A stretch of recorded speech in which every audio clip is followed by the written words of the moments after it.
The Fiber Department is very happy to be hosting Angela Ellsworth this week.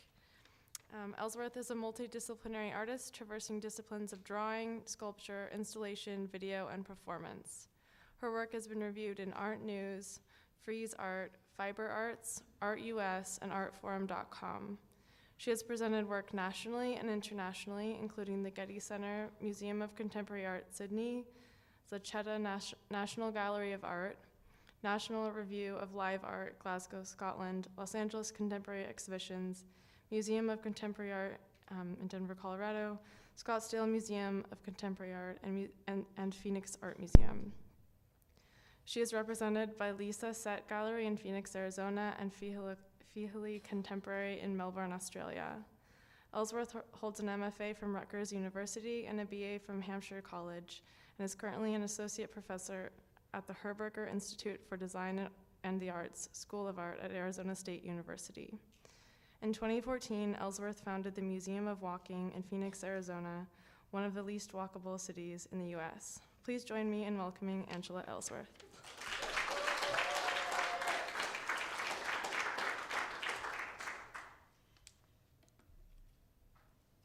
It shouldn't be blue. Oh, there, okay. Gosh, don't you guys have anything better to do on a Friday night? I mean, seriously. No, I'm really happy that you're all here, and especially the ones that came down to the front. I've had a great couple days here talking with the fiber students and really engaging with smart work and technically beautiful work, and I've really enjoyed it. So thank you, all of you, for inviting me into your studio. I really appreciate it. It was inspiring.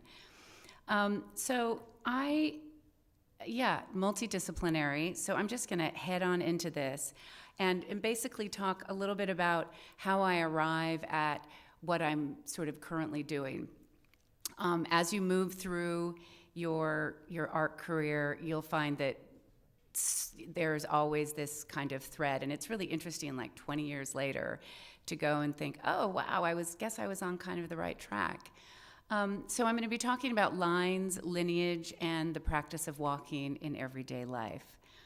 And I'm going to start with Paul Klee. I mean, I know that it seems really modernist and boring maybe, but I remember taking a drawing class with a couple excellent professors that I had, and I remember them always talking about Paul Klee and this idea of a dot that's taking a walk on the paper, and this idea, this kind of human aspect of a line. And I started to really understand how my body connected to the work that I was making. And then later in performance, it became really clear to me that drawing and performance were actually quite similar in the sense that it's hard to lie in those two fields, and there's a certain vulnerability and simplicity to those practices. And so I think that this is from his pedagogical sketchbook, and it's a really beautiful book if any of you have a chance to look at it.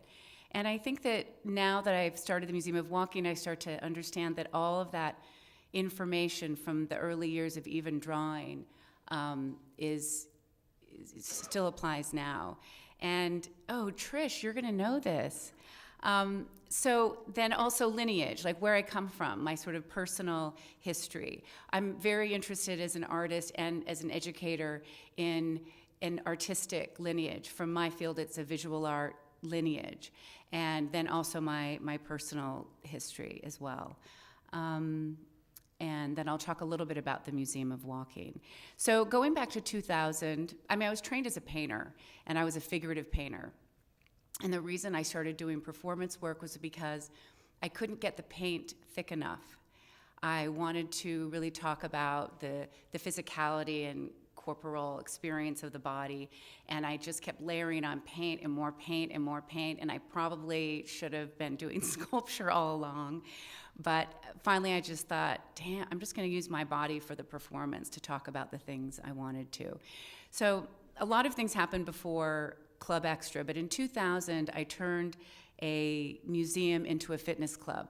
And I had recently moved to Arizona, and I was very interested in how there seemed to be more people in fitness clubs in that place than in art museums. And I was interested in the similarity of those spaces and how they both are supported by membership. They wouldn't survive if there wasn't a membership system, and that they are both institutions that revolve around ideas of beauty, different ideas of beauty. And so for Club Extra, I was my alter ego was Angie, and I was the coordinator of Club Extra. I didn't actually teach the classes, but I organized fitness clubs to come into the museum and have class. So the installation consisted of 30 pieces of cardio equipment, all really old. And so I found them in thrift stores and fixed them up and made them usable and learned a lot about mechanics. It was sort of like a graveyard for cardio equipment. And so the space existed when there weren't people in there, just with these sort of still objects that propose an idea of movement. And then for the opening, there were probably 250 people that came. They were invited. They were given a temporary membership card to Club Extra, and they were asked to wear workout clothes, and we had a towel boy and a towel girl, and we didn't have Chardonnay or cookies. We had Cliff Bars and Gatorade. And there was a DJ mixing 2 classes that were held that night.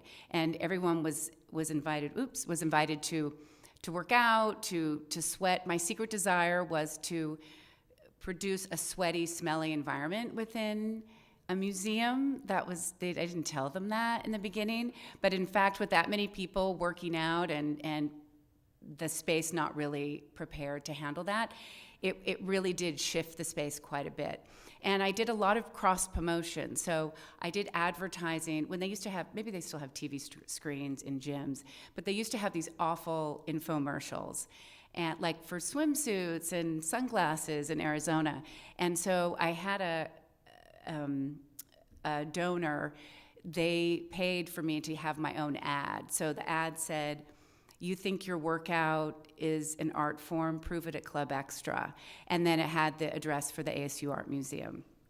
So so I cross-promoted. Then I also brought in people that frequent fitness clubs and gyms, and specifically talked to the teachers of like the ball class or the step class. And so they brought their entire class, because much like art, people have favorite movements, and the same thing is in the gym. Like people either like the group workout or they just want to be alone on a treadmill with their headset.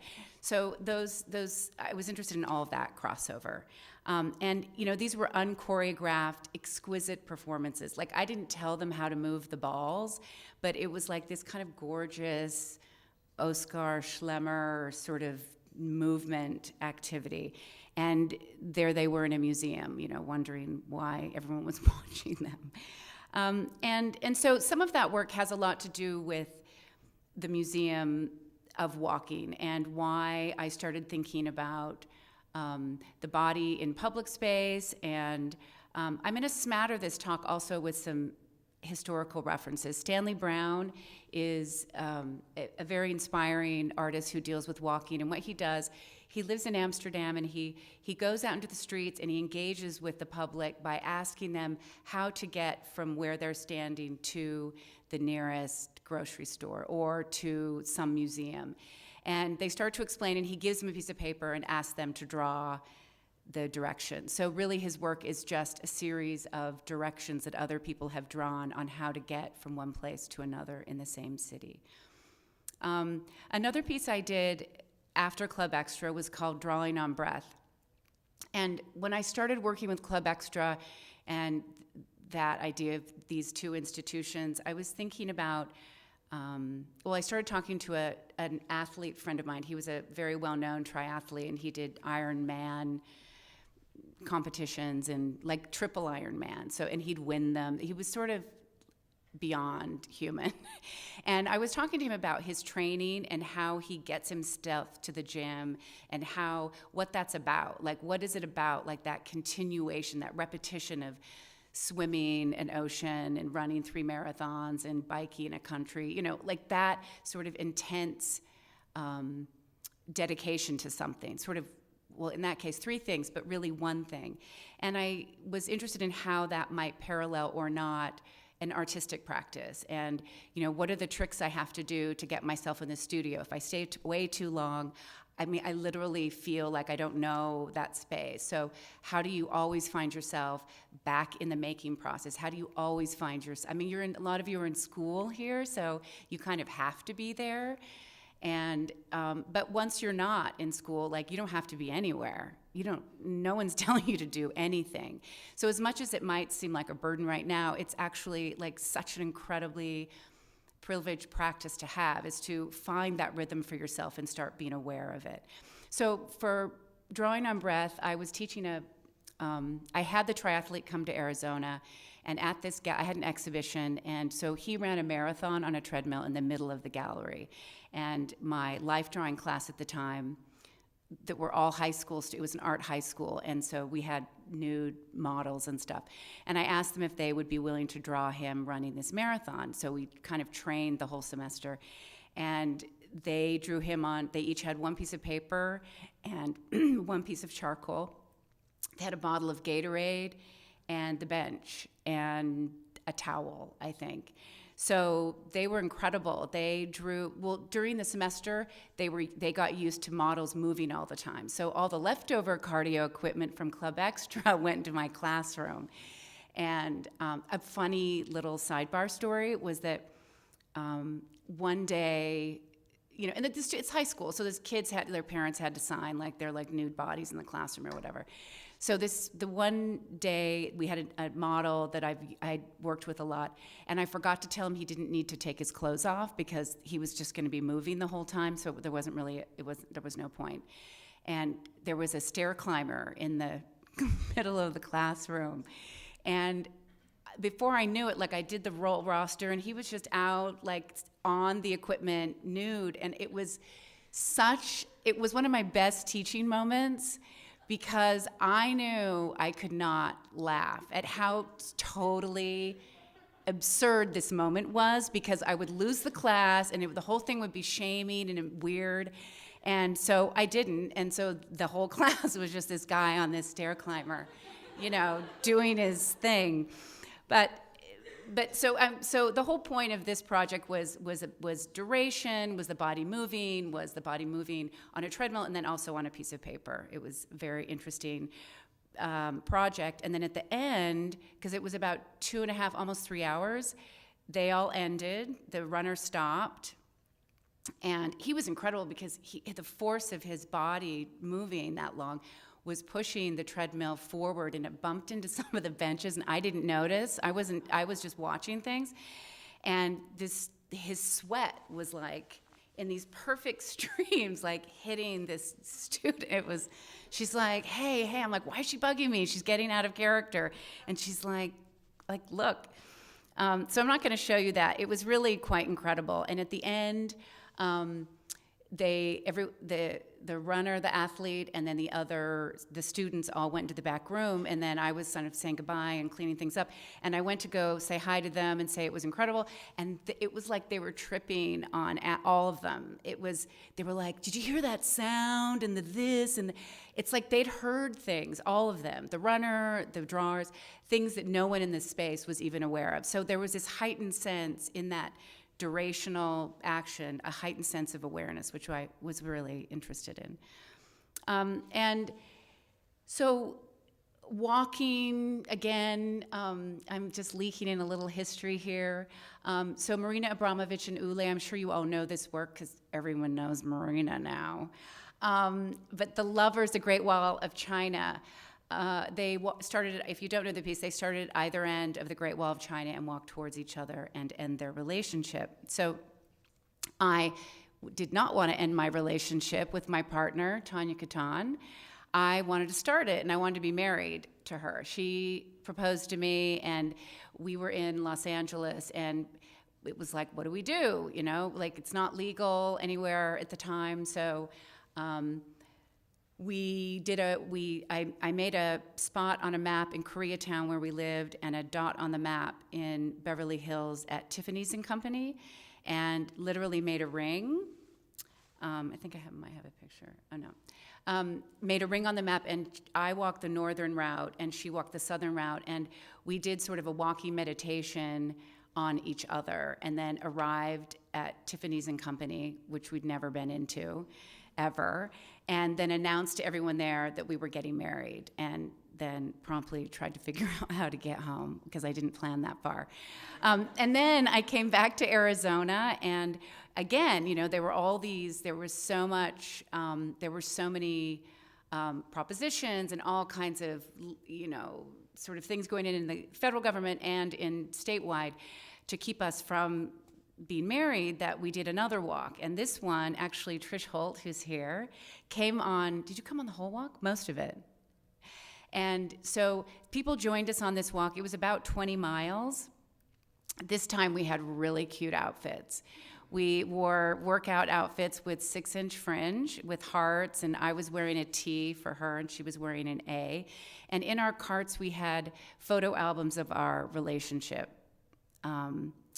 And so we walked about 20 miles. We've only done now the southern part of that particular ring. So now we are legally married, which is really nice. So we should probably finish the upper ring. But then we walked, the points of contact there were a gallery that I was showing in downtown Phoenix, and then the other point was the Church of Jesus Christ of Latter-day Saints temple in Mesa, Arizona, which is a very heavily Mormon area. And part of that was because when people get married, they sort of, even though they might not practice whatever religion they were brought up in, they tend to return to that when they get married. Like, she's Jewish, and I'm like, well, go get a rabbi or something. And she's like, well, I'm a bagel Jew. Like, I don't really have that connection. And then, being raised Mormon, there was no way I would have ever been allowed to be married in that space. So we arrived at the temple, and I really felt it was this political protest. And we arrived, and it was beautiful, and it was quiet, and the grounds are really clean. And we shared our vows in front of this fountain, and some of our friends were there, and then we went across the street and cut our cake. So that's a little mini sort of introduction into my personal history, which I was raised in Salt Lake City, Utah, and in a very strict Mormon family. And I come from both sides of my family. There is a strong past of polygamy. And my great-great-grandfather was actually a prophet. He was the 5th prophet of the Mormon faith. And so I never in a million years thought I would end up in Arizona. And I left Utah, and to me, Arizona was just like Utah. I was just like, ugh. Go. So I ran from this history for many, many years. And then once I was back there teaching, I realized this is me. I'm American. As long as I might live in Italy, which I lived for 6 years, I'll never be Italian. And I come from this Mormon, this very American religion that talks about this landscape. So I started thinking about my queerness and my family history of non-heteronormative relationships, polygamy. And I started realizing how similar actually those spaces are and those relationships are. They're the relationships that no one wants to embrace. They're the relationships that everyone thinks is freakish. And I mean, some of that is changing. And I'm not condoning polygamy and the really hideous leaders in many polygamous communities, but I am interested in that communal aspect. And this, quite frankly, it's a matriarchal community, and it's a community of women who are, a lot of them just raising their kids together. So also at the same time, some work was happening. I was making work about this, which you'll see in a minute. I started thinking really a lot about how, when the polygamist group, the Warren Jeffs group in Texas, in the Yearning for Zion Ranch, was invaded and the 400 children were taken from their families, it had a huge impact on me. And again, not that I think that Warren Jeffs was not there weren't shenanigans, there were. However, this, overall, the community is not a violent community. So SWAT teams, putting the kids in foster care, all 400 of them, it all felt really absurd. And I thought, what if I had kids with my partner? Like, would they be able to take our kids away too, because they didn't deem our relationship to be okay? So there was a lot of press about that community in the public sphere. And so in a way, I was able to use that sort of collective consciousness of these pastel dresses and whatnot. Does anyone know Jessica Dolan's besides Trish? Some of you do. So there's Jessica. She also went to Cranbrook, right there in the middle. And so I got together a group of women, and I shared with them some very famous performance art pieces by women that we know about the works because of one iconic photograph from usually the 70s or 60s. So they took on poses and gestures of these famous moments. For me, like my real sister wives or my real heroines. And so they arrived I had a solo show, and so everyone was looking at the work, and then these women all arrived. They all have strap-on braids. So, and really fancy poofs. I used to do window display, so I know how to do good hair poofs on mannequins. And they basically did not communicate with each other with language, but they communicated with each other through gesture, through a history of female performance art. So there was a gun for Valley Export, and then there was also a knife which was representing Martha Rossler's Semiotics of the Kitchen. There were these sort of moments of history there. And I continued with that project, the Sister Wife Project, and did a piece at the Sydney Biennale with a group of Australian sister wives. So I came and sort of recruited a group of people, that just wanted to be a part of the piece, and taught them how to. Sister wives got really good at line dancing. We can do a mean electric slide, and still not much talking, but they're through the dance and through the gesture, there is always some form of communication there. And I'm going to show you an example of a video that sort of comes out of the sister wife performances.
The music is by a band called Happy Dirt.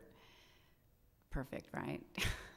So the performance, the sister wife performances, I'm reimagining this group of women as starting their own community, and imagining what that might look like. This group of women who have their own language, who form their own community, raise their own kids, and are outside of a patriarchal structure.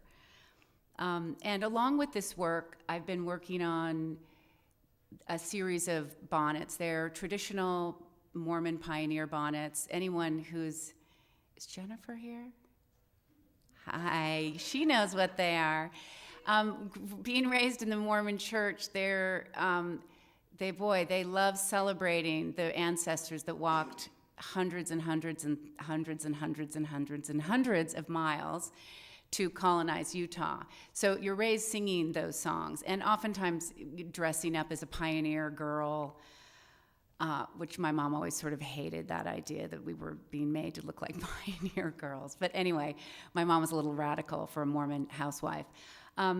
And so these bonnets were, they're the kind of thing that there are so many hit in the house and as kind of a costume, but they always seem to kind of resurface. And so I took that image, which is really, it does stand in for rather than a celebration of children and families walking thousands of miles to Utah, it's colonization. I mean, the Mormons took indigenous land, and there's a really horrible history of that happening, which of course within the Mormon faith you're never told about. So I was interested in the bonnet being, yes, something worn by women, yes, something worn by sister wives, and also that it's kind of this colonial image. So one series, they stand in for all of the wives of prophets. So the first series I began was focusing on all of the wives of Joseph Smith, and he had about 34. And now apparently maybe there were a few more. So, and there's quite, because he was such, Joseph Smith founded the Mormon faith, and he did it through sort of mystical practices of rocks with holes in them and hats and, some really kind of interesting mystical stuff, which contemporary Mormons don't ever want to talk about that. It's just too weird, right? That's what they think is the freaky part, and actually it's the most interesting part.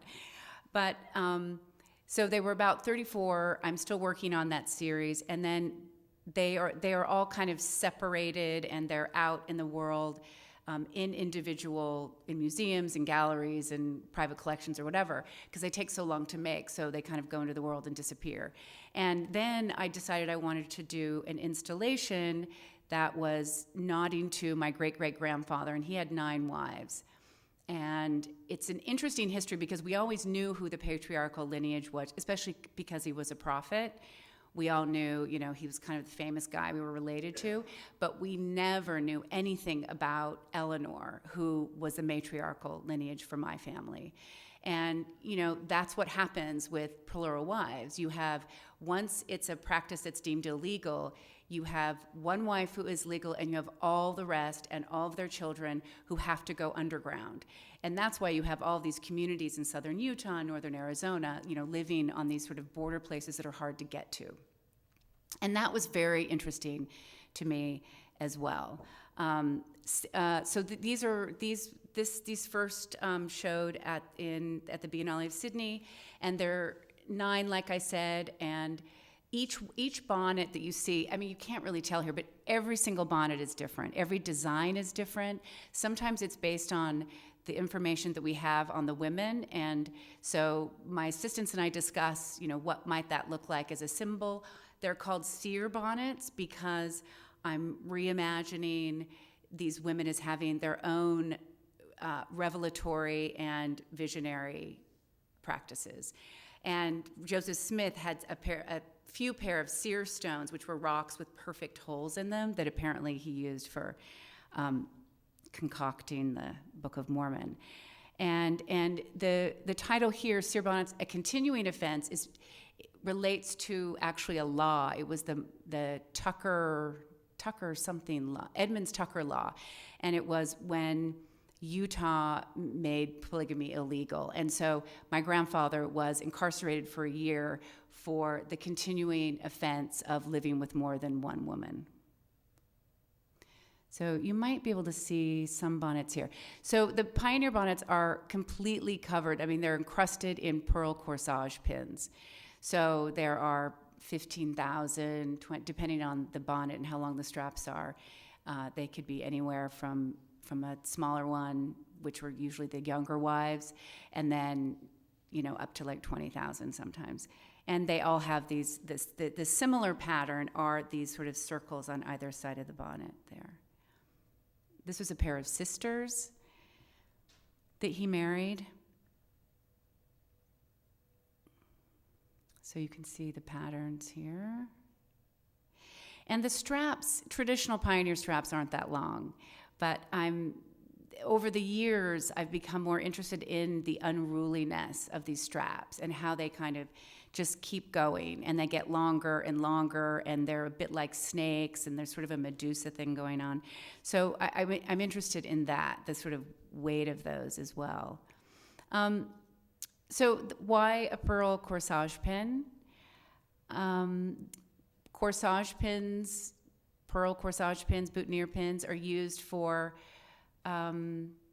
celebrations of rites of passage. So quinceañeras, prom, weddings.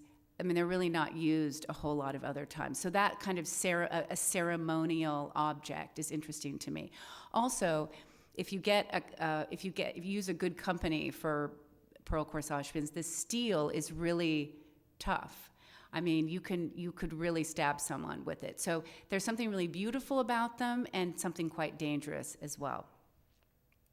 Oh, so now, more recently, the Bonnets have been merging with each other. They literally kind of converge and intersect with each other. So I'm thinking about relationships between the women and this sort of love, like a sort of intimacy, like a kiss or some kind of connection there that's more intimate. And so the titles are all from Karen Carpenter, a Karen Carpenter song, Close to You. And they lie down. They lie down on a pedestal. And here's another one. They long to be, same song, just different line. And this actually hangs. This actually can hang on the wall, so the straps sort of hang down long. And that now, even more recently, I'm still working on the bonnets. I'm obsessed with finishing all of these series that I've started of the sister wives, and then I'm also working with turn of the century pantaloons, and these are life size, and I create an armature on the inside, which is a little bit different than the bonnets, and I'm actually I don't think anything we do is ever a departure. Like, what are we departing from? We're just continuing with our work, right? One thing leads to another. But I'm now looking at a couple mystics, Hilma af Klint and Emma Kuntz. And they were doing work in the late 1800s, early 1900s. And they had they were looking at Blavatsky, Steiner, all of that. And of course, like, no one knew what they were doing, but they were doing incredibly abstract works that were really beautiful. And only now are we even seeing that work. New Museum had some work. Like, you'll start to see it. It's really quite interesting. And Emma Kuntz, I'm particularly interested in because she was also a healer.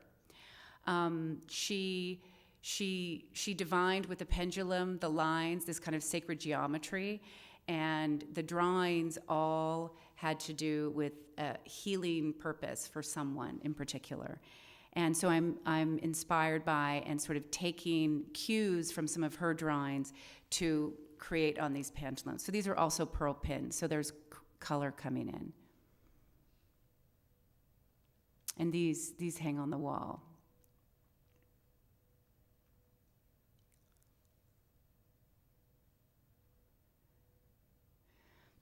And then I want to talk about, just lastly, the Museum of Walking. Walking has always been a part of my practice, like, yes, in a political sense, but also as a means to prepare for the studio, or a way to figure out something I'm working on and have to clear it. And I'm sure a lot of you understand this. I think a lot of creatives have always known this. And it's, in particular, philosophers, peripatetics, I mean, you have almost a cliche image of a philosopher walking back and forth, back and forth, back and forth, right? So is there a philosopher in the room? Right? I knew it. I could tell by the chuckle and the nudge.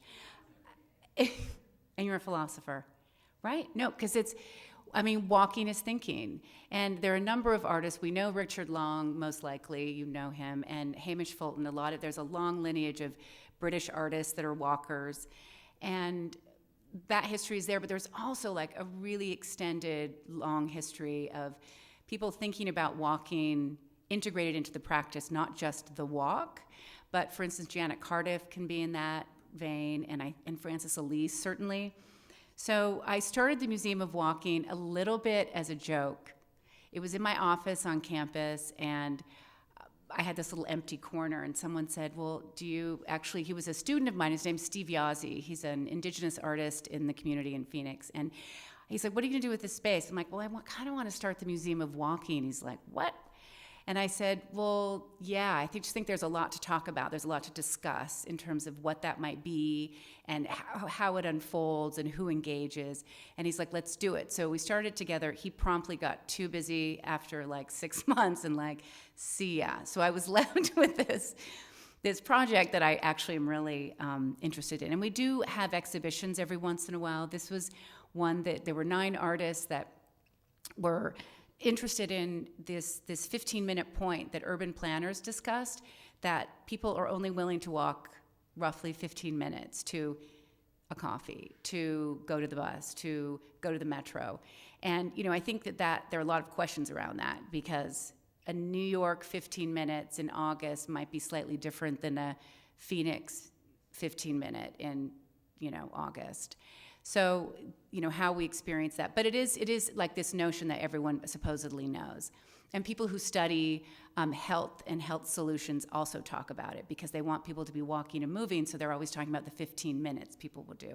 So this group of artists picked a point, which was the museum, which is 120 square feet.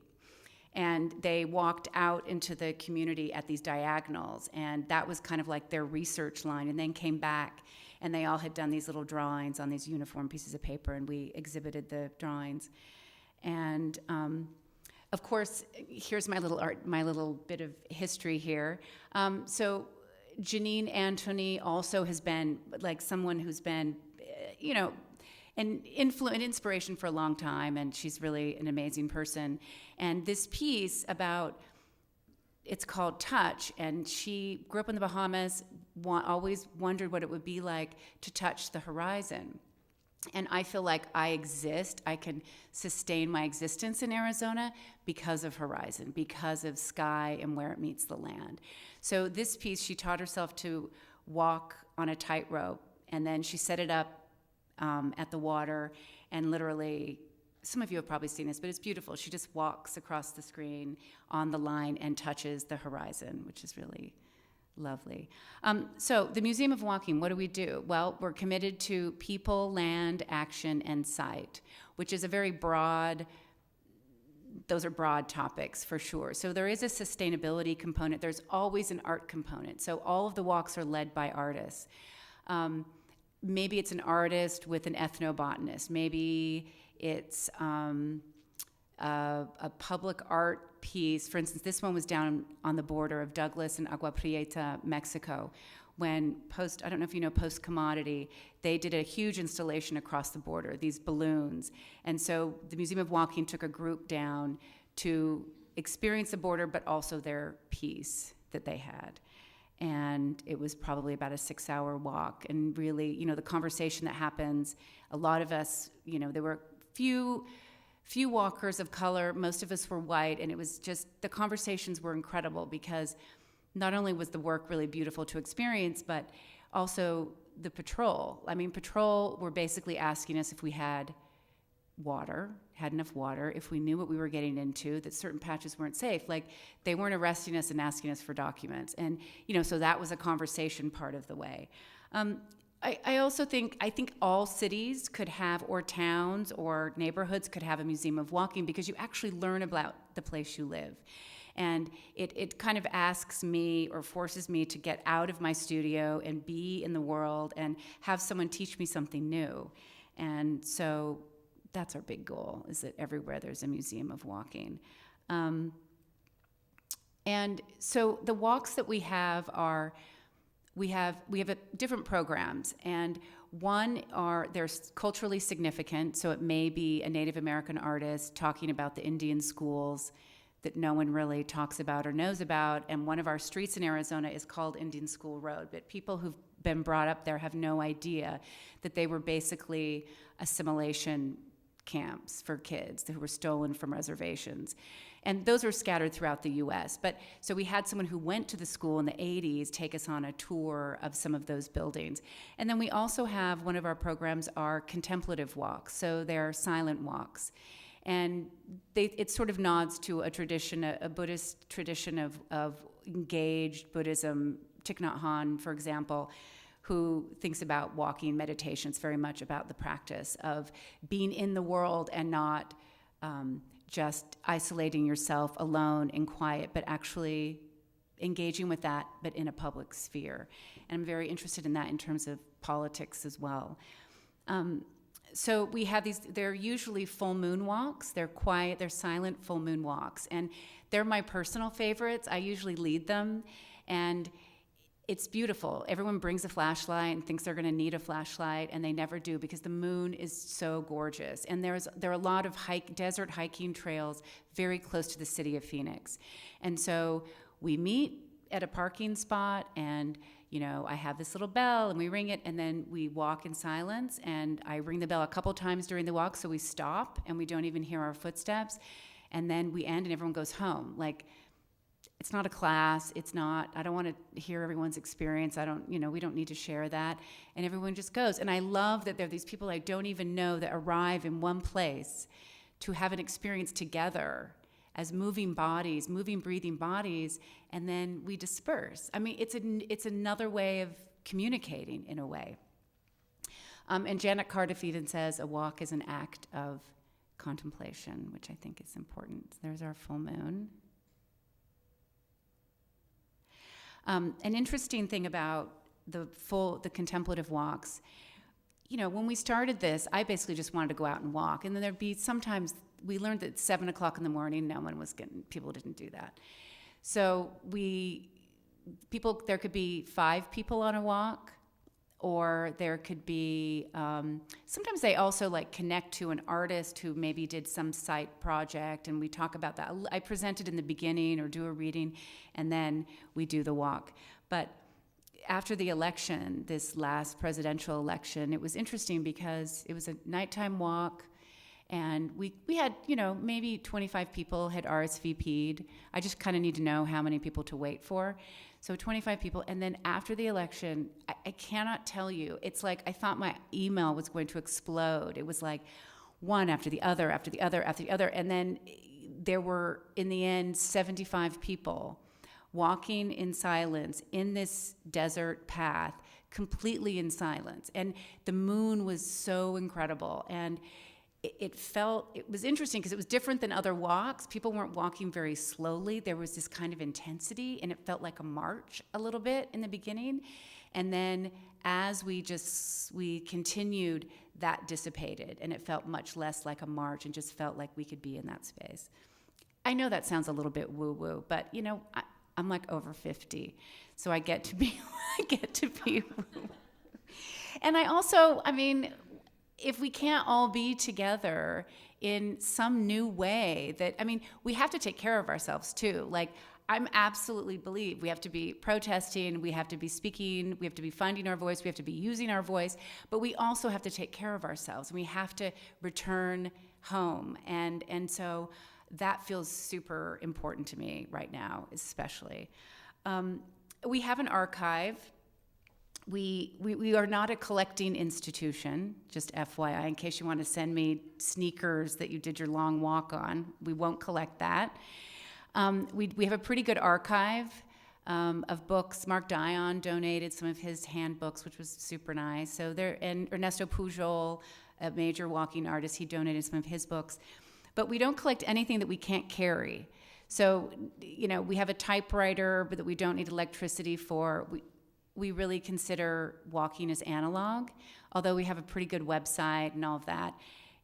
The act itself is quite analog. And so on the walks, no one's wearing headphones or anything like that, and that's really important.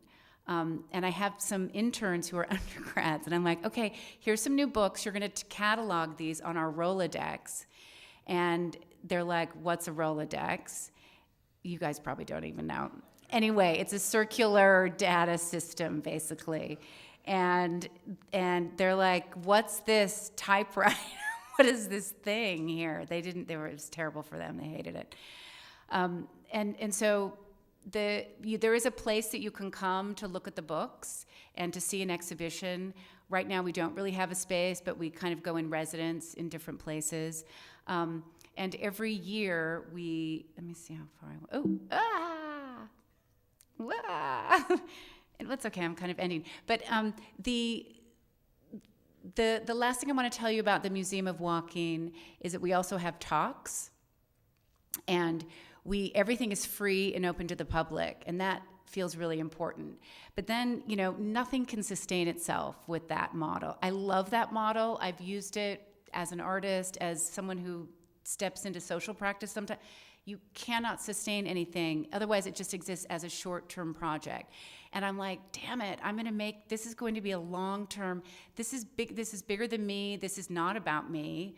It's not the face of Angela. In fact, like, people want to interview me. I stopped fighting it, but originally I was like, I'm not the face of the Museum of Walking. I'm just not. Like, yes, I do like all the work, but I'm not the face of it. So stop trying to like slap me on this. It's really everyone's.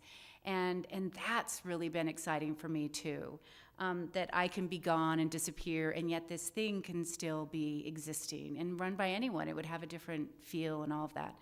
So we started to have one event a year that was a silent walk, and it was $25 per person, so it's our fundraiser, but it's pretty frickin' affordable. And we had our first one last spring, and I chose the space to be a dried up riverbed in downtown Phoenix, which historically was connected to the Hohokam tribe. And they're the tribe, the indigenous tribe that actually inspired and created our canal system that we still use in Phoenix. And then the space was an encampment for homeless because it was a landfill. And now in the past 10 years, it's been kind of really slowly helping the folks that were living there find other places to live. And then also, it's now home to 200 bird species. There's an Audubon Society there. They're beaver. It's this riparian, gorgeous landscape. But it's also under a flight path for our airport. And it's also, there are these two really busy major streets that go over this gorgeous area. So it's a confluence of so many parts of our urban Sonoran desert environment, and so it's important in those ways. And there's also a huge Latino population that is living there, and they're communities, little neighborhoods that are next to huge pieces of industry. So it's drawing attention to some of the dynamics that maybe aren't quite balanced down there, and that's another one of my little secret goals. But so we went there for the walk, and it was silent, and almost 500 people came to this walk, and it was pretty amazing. We walked in groups of 20, and there was always we called the groups waves, and so each wave had a wave guide who had a little triangle, and that indicated that we would start our silence and walk, and then when they hit the triangle again, they would stop, and everyone would stop and listen. And some people hated it; they'll never do it again. But most people really were like, "Whoa!" I mean, it's almost radical because silence is radical. Okay, I know we all need voice, and I know I understand that. I'm not trying to shut people up at all with silence, but it's really about listening, and it's about listening deeply to a larger space than ourselves and our immediate environment. It's expansive. So I also had some musicians in the riverbed that had written a score for the river, and so you'd hear birds, and then you'd hear a flute, and so that's how we're moving along with the Museum of Walking, and that's all I have.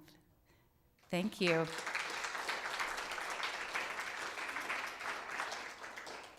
Do you have questions? I know it's a lot of information, but